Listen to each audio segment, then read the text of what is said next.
Kate marche sur le sentier qui mène à la chaumière de la sorcière. Il fait sombre, il fait froid. Il n'y a pas un son. Kate est quand même nerveuse. Elle a l'impression que depuis qu'elle est partie, on la suit. Tant elle regarde autour, ne voit personne. Elle serre l'argent qu'elle a dans sa poche, ses précieux écus. Puis, finalement, peut-être que Kate ne s'était pas trompée parce que quelqu'un ou quelque chose la suivait. Un chat noir qui bondit devant elle. Bien sûr, elle fait le saut, mais qui dit chat noir dit sorcière. Et le chat, effectivement, semble l'attendre. Il miaule étrangement. Il lui indique de continuer dans la même voie. Kate suit le chat. Un peu plus loin, il y a une bifurcation. Le chat, sans hésiter, s'engage à gauche. Kate fait ainsi. Et au loin, complètement au loin, dans le fin fond de la forêt, à peine perceptible, une petite chaumière au milieu des arbres, comme si elle-même, la chaumière, faisait partie de la forêt. Et à mesure que Kate avance, l'air sent différent, les odeurs changent, car les sorcières sont souvent herboristes et elles ont tout ce qu'elles ont besoin à portée de main. Les odeurs du jardin la prennent et l'assaillent. Et Kate continue d'avancer. Finalement, elle est presque rendue à la chaumière. Mais quelque chose l'arrête. Peut-être la peur de l'inconnu, car on craint quand même les sorcières. Et surtout, on ne veut pas se faire reconnaître. Alors Kate s'accote contre un arbre. Retient sa respiration, tandis que le chat, lui, est déjà rendu quelques pas plus loin, directement à la porte de la chaumière. Il gratte la porte. Alors, dans un grincement lugubre, la porte s'ouvre. Une vieille femme, tout ridée, sort. Elle a des chicots. Il manque la moitié des dents. Son regard est bizarre, fou, tout petit, tout plissé. Elle se penche, elle prend son chat, puis elle écoute attentivement, le caresse, le chat ronronne.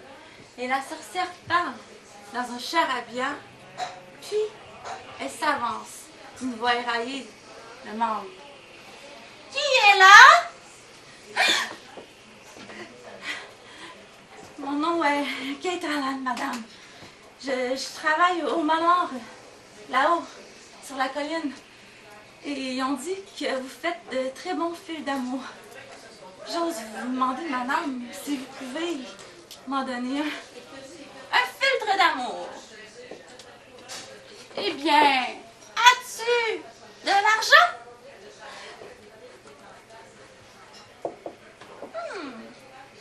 Tu sais, jeune fille, l'amour n'est pas bon marché. Mais je peux t'arranger quelque chose. Allez, ne reste pas sous le seuil de la porte par ce temps froid et humide. Rentre, ma chère, rentre. La sorcière fait rentrer Kate. Et un banc est là, près du feu de cheminée.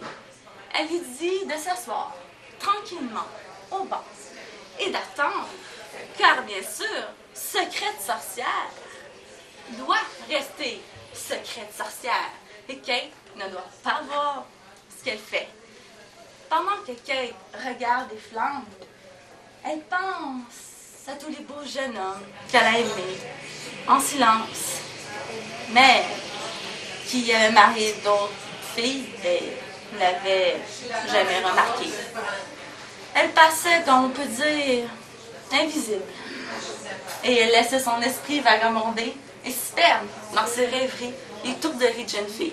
Tandis que la sorcière, dos tourné, cherchait dans ce alambic, ces potions, ces flacons, le bon flacon, ainsi que les ingrédients. Puis finalement, après quelques heures de préparation, la sorcière s'était tournée vers Kate afin de lui tendre le fil d'amour. Et comme Kate avait tiré la main pour le prendre, la sorcière avait vivement retiré sa main. Elle avait fait les recommandations d'usage à Kate. Le procédé était simple. Elle n'avait qu'à mettre le filtre en dessous d'un oreiller, dormir dessus toute la nuit, et il est certain que le lendemain, elle rêverait à un homme. Et cet homme l'épouserait. Il serait fou d'amour pour elle. Mais, attention, car si le filtre se brise, le charme aussi sera brisé. Elle ne revient plus me voir. Finalement, Kate, après avoir bien patienté, avait pris le flocon. Et il y avait des étoiles, la lueur des étoiles passait à travers le carreau de la fenêtre. Et le liqueur, l'élixir, brillait d'une douce lueur argentée. Et la chaleur se répandait à travers la main de Kate jusqu'à son bras, son avant-bras. Puis finalement, dans tout son corps entier. Contente, Kate était repartie. Bien sûr, en ayant remercié la sorcière. Et elle avait fait exactement ce qu'elle avait dit, ce que la sorcière avait dit. Elle avait mis sous son oreiller. Elle avait rêvé à un homme. Mais, jeune, beau, riche. Elle regardait sa minuscule chambre de bonne, dénudée, vide, avec un mobilier qui datait. Puis, elle avait rêvé qu'elle avait été maîtresse de maison. Son maître. Elle avait rêvé à son maître. Nouvelle maîtresse de maison. Des rideaux à ses fenêtres. Elle dormait dans des draps de satin. Et tout autour d'elle était richement décoré. Tout ce qu'ici, tout va bien. Ce que j'ai oublié de vous dire, c'est que son maître était déjà marié. Kate est enragée. La sorcière, il volerait pas son argent comme ça. Et dès ce soir, elle irait se faire rembourser. Toute la journée, Kate faisait ses occupations. Le soir, elle est prête. Elle a son manteau, puis elle s'apprête à sortir, mais en même temps, est-ce la cuisinière lui rentre dedans en collision? C'est affreux, ma chère Kate. La femme du maître, était grave, était malade. Elle est morte dans son sommeil.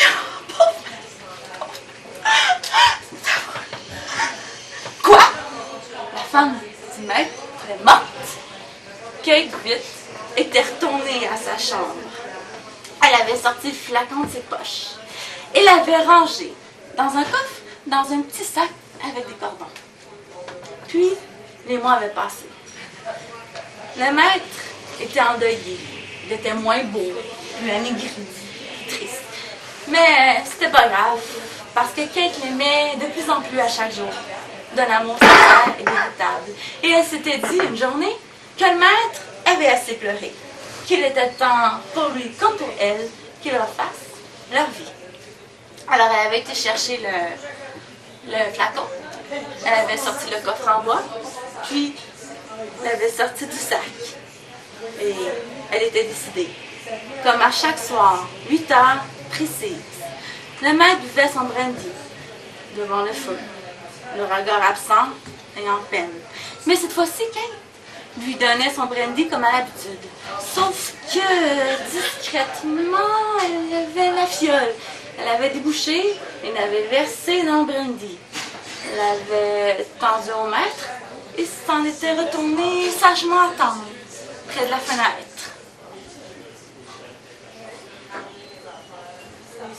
Le maître l'appelait, mais d'une voix chaude, amoureuse, et lorsque Kate se retourne, elle voit tout de suite aux yeux du maître que le charme fait effet. Dès lors, on les voit toujours ensemble. Ils se promènent, main dans la main. Et bien sûr, l'entourage, on crie à la sorcière, sorcière, sorcière. Mais le grand jour du mariage arrive et il n'y a pas d'imprévu. Kate épouse son homme comme censé. 1 an avait passé. Kate n'était pas plus belle. Toujours le visage sans attrait. Mais les riches boucles d'oreilles qui étaient à ses oreilles, ses bijoux somptueux et ses belles robes la rendaient presque belle. Et son mari, lui, lui disait qu'elle était magnifique à chaque journée. Et un jour, qu'elle n'en pouvant plus, se rappelait le feu d'amour. Elle était fébrile, elle voulait avoir la sensation. Puis, elle s'était levée, avait ressorti le fil d'amour et le contemplait à la lumière des étoiles. Le fil d'amour avait une telle fascination sur elle qu'elle n'a jamais vu son mari arriver, ouvrir la porte de la chambre, arriver derrière elle et la serrer dans un étreinte amoureuse et passionnée. Ah! Vous en devinez qu'elle était sursautée et le flacon qu'elle tenait dans la main se retrouve par terre, cassé en 1000 morceaux. Et cette fois-ci, lorsque Kate regarde son mari dans les yeux, ce qu'elle lui voit l'horrifie. Car elle voit le dégoût. Il ne l'aime plus. Il crie « Mais où est ma femme? Je veux ma femme! » Puis il s'en va. Kate, elle vient de la peine.